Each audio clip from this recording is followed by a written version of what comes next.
అచ్చమైన భీమవరం యాస, అద్రిపోయే టైమింగ్, పంచుల మీద పంచులు. ఇది సునీల్ అంటే. విజయ్ భాస్కర్ త్రివిక్రమ్ కాంబినేషన్ లో వచ్చిన సినిమాల్లో కమెడియన్ గా తిరుగులేని పాత్రలు చేసి ఒక్కసారిగా స్టార్ అయిపోయాడు. బ్రహ్మానందం తర్వాత ఆ స్థాయిలో బిజీగా ఉంటూ పారితోషికం తీసుకునే కమెడియన్ గా ఒక దశలో సునీల్ పేరు చెప్పుకునేవారు. కమెడియన్ గా బండి మంచి స్పీడ్ మీద ఉన్నప్పుడు హీరోగా ట్రాక్ మార్చాడు సునీల్. తొలుత ఆ బండి సాఫీగానే సాగింది. అందాల రాముడు, మర్యాద రామన్న, పూలరంగుడు లాంటి సినిమాలతో హిట్స్ కొట్టాడు. 3 కోట్ల హీరోగా మారాడు. కమెడియన్ గా 10 సినిమాలకు సంపాదించేది హీరోగా ఒకేసారి అందుకున్నాడు. దానికి తోడు క్రేజు, ఫ్యాన్ ఫాలోయింగ్ అంటూ లెక్కలేసుకున్నాడు. అంతా బాగానే ఉంది. అయితే సునీల్ కమెడియన్ నుంచి హీరోగా మారి పెద్ద తప్పు చేశాడని అతని స్నేహితులు, శ్రేయోభిలాషులు వాపోతున్నారు. సునీల్ ట్రాక్ రికార్డ్ చూస్తే ఆ మాట నిజమే అనిపిస్తుంది. పూలరంగుడు తర్వాత సునీల్ హీరోగా విజయాలు అందుకోలేదు. తడాఖా హిట్ అయినా అది నాగచైతన్య ఖాతాలోకి వెళ్ళిపోయింది.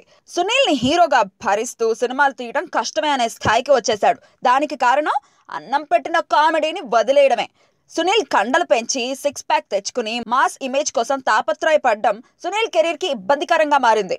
ఎంత హీరోగా మారినా సునీల్ నుంచి ఆశిస్తోంది కామెడీనే. ఆ సంగతి తనకు తెలుసు. కామెడీ అందివ్వగలుగుతున్నాడు, కానీ అది కొంచెం అవుతోంది. హీరోయిజం, హీరోయిన్ తో రొమాన్స్, యాక్షన్ పార్ట్ అంటూ కామెడీని పక్కన పెట్టేశాడు. దాంతో ప్రేక్షకులు నిరుత్సాహానికి గురవుతున్నారు. సునీల్ ట్రేడ్ మార్క్ వినోదాన్ని తెలుగు ప్రేక్షకులు మిస్ అవుతున్నారు. దానికి తోడు బంతిలాగా గుండ్రంగా ఉండే సునీల్ కాస్త సన్నగా రివటలా మారాడు. ఆ ఆకారం ఇబ్బందిగానే అనిపిస్తోంది. సునీల్ ఇదివరకే బాగున్నాడు అన్నవాళ్లు లేకపోలేదు.